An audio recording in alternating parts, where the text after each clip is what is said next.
Hello everyone, welcome to my channel Read with Tips. If you're watching my video for the first time, you can subscribe to my channel to stay connected with me. So hope you guys are doing great, staying home and reading lots of books because আমার কাছে তো মনে হয় books are the best ways to escape this harsh reality, right? So আমার তো বই পড়তে খুবই ভালো লাগে। So বই পড়ার পাশাপাশি কিন্তু আমার আরো বেশ কিছু হবিজ রয়েছে বা শখ রয়েছে আপনি বলতে পারেন। ফর এক্সাম্পল আমি সুভেনিয়ার্স কালেক্ট করতে খুব পছন্দ করি। আমি এ পর্যন্ত যে সমস্ত জায়গায় বেড়াতে গিয়েছি আমি কিছু না কিছু জিনিস সেখান থেকে কালেক্ট করে নিয়ে এসেছি to keep my memories live. So basically বলতে পারেন যে স্মৃতি জমানো আমার আরও একটি শখ। ফর এক্সাম্পল আমার লাস্ট ট্রিপ ছিল দুবাইতে and I have collected this beautiful camel from there because আমার মরুভূমি দেখার খুব শখ ছিল। সো দুবাইতে প্রথম গিয়েই আমি মরুভূমি দেখি এবং I saw lots of camels and I did camel riding for the first time. So to keep those memories live I brought back this small camel with me to cherish my memories, right? It gives me comfort when I look at it. So এরকম আরও বেশ কিছু জিনিস আমার কালেকশনে রয়েছে। So I have decided from now on in my next videos I will share some of my collections with you and also some of my travel experiences. So আপনারাও share করতে পারেন বই পড়ার পাশাপাশি আপনাদের আর কী কী শখ রয়েছে। I think that would be a fun discussion to do so. So anyways এখন আসা যাক আমার সবচেয়ে পছন্দের টপিকে। Yes, I am going to talk about my favourite book today. So আজকে আমি যে রাইটারের বই নিয়ে কথা বলবো, basically she is the best when it comes to murder mystery and detective stories. So আপনারা যারা ডিটেকটিভ স্টোরিজ পড়তে পছন্দ করেন, আই এম 100% শিওর যে আপনারা সবাই তার বই পড়েছেন। Yes, I am going to talk about Agatha Christie's book today. As you know, Agatha Christie is very well known as the Queen of Mystery, and she's also very famous for creating two iconic fictional detective characters. One is Hercule Poirot, another one is Miss Marple. So আমার তো Hercule Poirot বই পড়তে অসম্ভব ভালো লাগে। এই দুটো ক্যারেক্টারের বাইরেও কিন্তু Agatha Christie আরও বেশ কিছু শর্ট স্টোরিজ, ক্রাইম নভেলস লিখেছে। I think she first wrote her novel in 1920s. After that, she just went on and on. অসংখ্য বই লিখেছে Agatha Christie এবং I think Guinness World Record has listed Agatha Christie as one of the best-seller fiction writer of all time, and I think that's 100% correct because she is a genius. So anyways, আজকে আমি Agatha Christieর যে বইটি নিয়ে কথা বলবো, I think it's a masterpiece. It's one of my favorite books of Agatha Christie এবং আপনি pure classic slash vintage murder mystery বলতে যা বোঝান, this book is the perfect example, and I think it's the highest selling book of Agatha Christie as well. So without any delay, let's take a look at the book. So আজকে আমি Agatha Christieর যে বইটি নিয়ে কথা বলবো তার নাম হচ্ছে And Then There Were None. I hope you guys can see the book. This book was first published in 1939 এবং এই বইটার টাইটেল নিয়ে একটু হিস্ট্রি আছে, আমি অত ডিটেলসে যাব না। এই বইটার টাইটেল টোটাল 3বার চেঞ্জ করা হয়েছে। সো থার্ড টাইম এসে এটার টাইটেল চেঞ্জ করে রাখা হয় And Then There Were None, and I think this is the best title because it's consistent with the story. If you guys want to know যে এর আগে দুটো টাইটেল কি ছিল, কেন চেঞ্জ করা হয়েছে, I think you can find it online. আমি আর ডিটেলসে যাচ্ছি না, but this title is one of the good titles এবং আমি এই ভার্সনটাই পড়েছি। So as I've said, this book is a classic murder mystery. একদম একটা ক্লাসিক মার্ডার মিস্ট্রিতে যা যা থাকা প্রয়োজন এই বইটাতে সব কিছুই রয়েছে। এছাড়া how can I describe this book? Basically, this book is terrifying and fascinating both at the same time. So it was an awesome read. So বইটার স্টোরি লাইন নিয়ে হালকা করে একটু কথা বলা যায়। এই বইতে কোনো specific detective story, detective character নেই আসলে। I mean, it's not based on Hercule Poirot or Marple, Miss Marple. This book is basically based on 10 different characters এবং এই ক্যারেক্টারগুলোই প্রবলেমটা সলভ করার চেষ্টা করে। সো গল্পটা শুরু হয় এভাবে, 10 জন মানুষ, 10 different characters, they belong to different fields, they don't know each other, but all of them suddenly receive a mysterious letter from an unknown person. সেই 10 জনের সবাই একটা করে ইনভিটেশন লেটার পায়, বেসিক্যালি ইনভিটেশন লেটারই বলবো, পায় একজন লোকের কাছ থেকে যার নাম হচ্ছে মিস্টার ওয়েন, এবং 10 জনের কেউই কিন্তু মিস্টার ওয়েনকে চেনে না, and they also don't know each other. So এই 10টি লেটারে মিস্টার ওয়েন 10 জনকে বিভিন্ন ধরনের রিজন দেখায় এবং একটি প্রাইভেট আইল্যান্ডে আসার জন্য ইনভিটেশন লেটার পাঠায়। কাউকে রিজন দেওয়া হয় like it's about employment opportunity, কাউকে বলা হয় it's summer holiday vacation package টাইপের, সেরকম বিভিন্ন রিজন দেখানো হয় এবং দর্শনই খুবই কিউরিয়াস হয়ে যায় এবং এক্সাইটেড হয়ে যায়, তারা ভাবে যে ও something good is waiting for me. So তারা ডিসাইড করে যে তারা সবাই মিলে ওই আইল্যান্ডটা, তারা সবাই সেপারেটলি ওই আইল্যান্ডে যাবে, যেহেতু they don't know each other. So সবাই রওনা দেয় এবং অ্যাপ্রক্সিমেটলি সেম টাইমেই তারা ওই আইল্যান্ডে এসে পৌঁছায়। পৌঁছানোর পর সবাই দেখে যে it's basically in the middle of nowhere, it's a secluded island, private island বলা যায়। আইল্যান্ডটির নাম হচ্ছে সোলজার আইল্যান্ড এবং সেখানে শুধুমাত্র একটি বড় ম্যানশন রয়েছে, এছাড়া আর কোনো বাড়িঘর নেই, কোনো লোকজন নেই।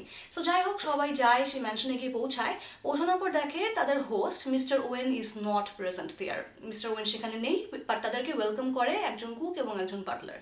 সো যাই হোক, তারা যায়, সেটেল ডাউন করে এবং ডিনারের জন্য রাতের বেলা যখন বসে, they were expecting Mister Owen, right, because he is the host, but he was nowhere to be seen, সে সেখানে উপস্থিত ছিল না। সো ডিনারের মাঝখানে একটা ঘটনা ঘটে। হঠাৎ করে তারা একটা ভয়েস শুনতে পায় এবং এই ভয়েসটা আগে থেকে রেকর্ড করা ছিল। ডিনারের শেষের দিকে ওই রেকর্ডটা বাজানো হয় এবং this voice belongs to mister Owen. এবং এই ভয়েসে যে অ্যানাউন্সমেন্টটা দেওয়া হয়, all of the guests they become terrified after listening the announcement, including myself. I was really shocked এবং স্টোরির সাসপেন্স এখান থেকেই শুরু হয়। সেই অ্যানাউন্সমেন্টে বলা হয় যে এই দর্শনের সবাই they are all equally guilty of murdering someone এবং they have to be punished for their crime এবং তাদেরকে তাদের দোষ স্বীকার করতে বলা হয়। So all of the guests were like, oh my god, what just happened, including myself. So যাই হোক, দেন তারা রিয়েলাইজ করতে পারে যে তাদেরকে আসলে একটা ট্র্যাপে ফালানোর জন্য এখানে আনা হয়েছে, বিকজ এখন এখান থেকে যাবার কোনো ব্যবস্থা তারা দেখতে পাচ্ছে না, কোনো বোট নেই, ফেরিজ নেই, অন্য কোনো লোক নেই যে যাদের কাছ থেকে তারা হেল্প নিতে পারবে। So they all feel trapped এবং এটা তো তারা খুবই এক্সাইটেড হয়ে যায়, ভয় পেয়ে যায়, আলোচনা করতে থাকে যে কি করা যায়। সো এর মধ্যেই হঠাৎ করে তাদের মধ্যে একজন গেস্ট মারা যায়, হঠাৎ করে খাওয়ার মধ্যেই, এবং তারা রিয়েলাইজ করে হি ওয়াজ বিং পয়জনড। সো যাই হোক, এখন 10 জন থেকে আছে 9 জন, সবাই তো খুবই ভয় পেয়ে যায়। যাই হোক, রাতেবেলা ঘুমোতে যায়, পরদিন সকালে উঠে আরেকজন গেস্ট মারা যায়। সো নাও 10 জন থেকে আছে 8 জন, পরের দিন আরেকজন মারা যায়, 7 জন, 8 জন, এরকমভাবে আস্তে আস্তে করে এক একটা গেস্ট মার্ডার হতে থাকে। কাউকে গুলি করে মারা হয়, কাউকে গলায় ফাঁস দিয়ে ঝোলানো হয়, কাউকে পানিতে ডুবিয়ে মারা হয়, সেভাবে all of the guests starts get murdered. So যাই হোক, এখন তো তারা বুঝতেই পারছে যে তাদের মধ্য থেকে কেউ একজন হয়তো বা মিস্টার ওয়েন বা হয়তো বা কিলার, অথবা গেস্টদের কেউ একজন ভয় পেয়ে মার্ডার করছে। So who is the killer, what's happening? So আসলেই what's happening and what happens at the end আসলেই কি, and then there were none, like সবাই কি মারা যেতে যেতে কেউই থাকবে না নাকি কেউ থাকবে? Who is behind all this chaos? So if you want to find out, you have to read the book. I mean, বইটা এত ইন্টারেস্টিং ছিল, লাইক আমি like you will never guess what happens at the end. It had an epic ending. I mean, এটা predict করা অসম্ভব ব্যাপার ছিল, like who is the real killer, who is behind all this, because আমি এক একটা ক্যারেক্টারকে সন্দেহ করছিলাম, পরের চ্যাপ্টারে গিয়ে দেখি সেই ক্যারেক্টারটাই মারা গেছে। এরকমভাবে আমার অনেকগুলো গেস ছিল, বাট একে একে আমি যে ক্যারেক্টারগুলোকে সাসপিশন লাইক গেস করছিলাম যে he or she is the killer, but পরে দেখা যায় সেই ক্যারেক্টারটা নিজেই মার্ডার হয়ে যায়। So it was super unpredictable. এন্ডিংটা সবচেয়ে বেশি ভালো ছিল। It was based on pure logic and as I have said, it's a pure classic murder mystery.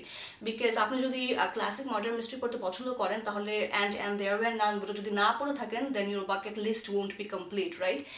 So এই বইয়ের আরেকটা যেটা ইন্টারেস্টিং ব্যাপার, সেটা হচ্ছে as I have said, যে এখানে কোনো স্পেসিফিক ডিটেকটিভ ক্যারেক্টার নেই, লাইক মিস মার্পল অথবা হারকিউল পোয়ারো বা অন্য কোনো ক্যারেক্টার নেই যে প্রবলেমটা সলভ করবে বা লিড করবে ইনভেস্টিগেশনটা। So as a reader you kind of feel the responsibility of solving the story, because like Agatha Christie's writing স্টাইলটাই এমন ছিল, the way she wrote that readers will feel the pressure or the responsibility যে I have to take the role of the detective or of the person in charge and I have to find out what's happening, because আমার when I was reading the book I was feeling that way যে আমি এখানে main detective, I have to find it out. So that's why in that way she made the story more engaging. So ওই ব্যাপারটা খুবই interesting লেগেছে আমার কাছে. Another interesting ব্যাপার was আর এটা যেটা ইন্টারেস্টিং ব্যাপার ছিল সেটা হচ্ছে like 10 different characters, because when I first started reading the book I thought যে it's gonna be a difficult read because 10টা ক্যারেক্টারের ট্র্যাক রাখা তো it's kind of tough, right? Because আপনি দেখা যাবে গল্পের মাঝে ট্র্যাক লুজ করে ফেলবেন, but the way Agatha Christie wrote about the characters যে আপনি you can connect with all 10 characters এবং আপনি কখনোই ট্র্যাক লুজ করবেন না। I mean she made it very easy to read. It was an easy read, so it was very easy to keep track of the characters, to be connected with them, to stay in touch with all of them at the same time. So I think that was a brilliant way of engaging readers. I think ওই ব্যাপারটা আরও মানে অনেক বেশি ভালো লেগেছে আমার। অবশ্যই এই বইয়ের কিছু ব্যাপার আমার কাছে একটু খারাপ লেগেছে, but it was written in 1939, so time tableটাও আমাদের মাথায় রাখতে হবে। For example, কিছু casual racism ছিল within the dialogues in the book, which kind of like threw me off a little bit.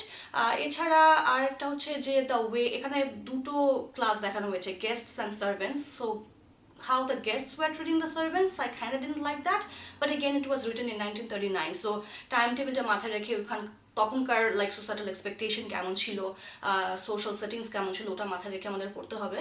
But other than that overall it was an Assam book, because কেউ যদি আমাকে বলে যে Agatha ক্রিস্টির একটা বই পড়তে চাই, কোন বইটা পড়বো, I would recommend and then there were none, because if you don't read this book then your list is not complete if you are a murder mystery lover. এই বইটার উপর বেস করে কিন্তু বেশ কিছু মুভিজ হয়েছে, টিভি সিরিজ হয়েছে, but আমি বলবো প্রথমে বইটা পড়তে, বিকজ প্রথমে টিভি সিরিজ বা মুভিজ দেখলে আপনি অতটা মজা পাবেন না, বইটা পড়ে যতটা আমি মজা পেয়েছি।